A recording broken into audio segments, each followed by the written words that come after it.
সিহঁতে দিনত আহি চাই যায় কাৰ ঘৰত কি বস্তু আছে, ক'ত গৰুখিনি ৰাখি সিহঁতে চাই দিনত ঘূৰি পেলাই, চাই পেলাই ৰাতি সিহঁতে চুৰি কৰে। ৰূপৈহাটৰ শিঙিমাৰীত উত্তপ্ত পৰিস্থিতি। গৰু চুৰিত ব্যৱহৃত বাহন ভাঙি লণ্ডভণ্ড কৰিলে ৰাইজে। অভিযোগ অনুসৰি বিলাসী বাহনেৰে প্ৰত্যেক নিশাই গৰু চুৰি কৰি আহিছিল এটি চোৰৰ দলে।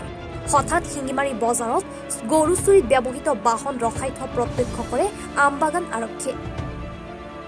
আৰক্ষীক দেখা পাই গাড়ী এৰি পলায়ন কৰে চাৰিটাকৈ চোৰৰ দলে। উত্তেজিত ৰাইজে বাহনখন ভাঙি লণ্ডভণ্ড কৰিলে। AS01 AP6100 নম্বৰৰ ফিগো বাহনখন লণ্ডভণ্ড কৰিলে ৰাইজে। গৰু চোৰৰ বিৰুদ্ধে ব্যৱস্থা গ্ৰহণৰ দাবীৰে ৰাইজে সাব্যস্ত কৰে প্ৰতিবাদ। ঘটনাস্থলীত আমবাগান আৰক্ষী উপস্থিত হৈ পৰিস্থিতি নিয়ন্ত্ৰণ কৰে। ৰূপৈহাট আৰক্ষী ঘটনাস্থলীত উপস্থিত হৈ বাহনখন থানালৈ লৈ যায় বুলিও জানিব পৰা গৈছে।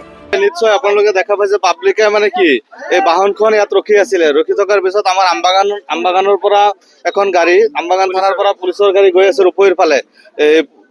সিহঁতৰ নজৰত আহিলে এই গাড়ীখন।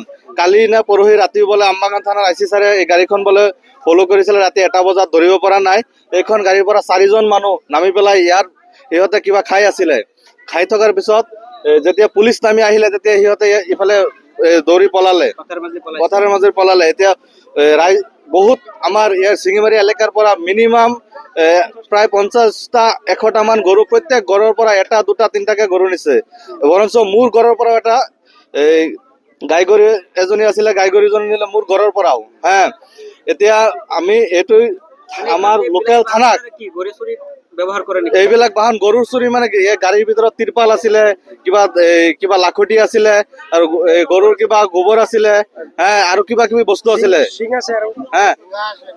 এতিয়া আমি আমাৰ ওচৰৰ যোনটো পুলিচ থানা আছে, আমি আহ্বান জনাও ৰাইজৰ হৈ, পুৰা আমাৰ আমচুৰ তৰফৰ পৰা আহ্বান জনাও যাতে ৰাতি হলে পেট্ৰলিঙৰ ব্যৱস্থাটো অলপ কটকটীয়া কৰে, আৰু এইবিলাক বাহন যাতে পুলিচে ৰাতি পুৰা কটকটীয়াভাৱে তদন্ত কৰি এৰে। ৰাতি গৰু চুৰিত ব্যৱহাৰ কৰে, গৰু চুৰিৰ বস্তু বাহিনী আছিলে ইয়াত। চিটখন খোলা আছে, আপোনালোকে চাওক গৈ পেলাই। প্ৰত্যেক নিশাই চুৰি হৈ থাকে আমাৰ শিঙিমাৰী এলেকাত, প্ৰত্যেক নিশাই চুৰি হৈ আছে। পেট্ৰলিংটো আমি ৰাতি তেনেকুৱা বিডিপি নাই আমাৰ শিঙিমাৰী, কিন্তু কোনো বিডিপি ডিউটি নিদিয়ে। ৰাতি মাজে মাজে পুলিচ আহে বুলি কয়, কিন্তু আমি গম নাপাওঁ। আহি পেলাই সিহঁতে পেট্ৰলিং কি কৰে ডেইলি। ইয়াত চুৰ ধৰিব পৰা নাই, সিহঁতে পলাল। 4জন বোলে আছিলে, হোটেলত খাই আছিলে। চিনাকি নাই, কাৰোবাৰ চিনাকি নাই। এতিয়া প্ৰশাসনক এইটোৱে আহ্বান জনাও, এইখন গাড়ীৰ মালিক কোন, ধৰি আনি পেলাই মালিকক অতি সোনকালে মালিকক সোধপোছ কৰক। কৰাৰ পিছত গোটেইখিনি ওলাই যাব তদন্তত, আৰু যিমান চুৰি হৈছে এইখন গাড়ীৰ পৰাই ওলাব। চুৰিৰ আমি ৰাইজে ভাবো এইখন গাড়ীত পুৰা কটকটীয়াকে ধৰিলে গাড়ীৰ পৰাই ওলাব। এতিয়া শিঙিমাৰী সিহঁতে দিনত আহি চাই যায় কাৰ ঘৰত কি বস্তু আছে, ক'ত গৰুখিনি ৰাখি সিহঁতে চাই দিনত ঘূৰি পেলাই, চাই পেলাই ৰাতি সিহঁতে চুৰি কৰে। ৰূপৈহাটৰ পৰা আমানুল্লাহ খানৰ ৰিপৰ্ট, এনি ভাৰত 24।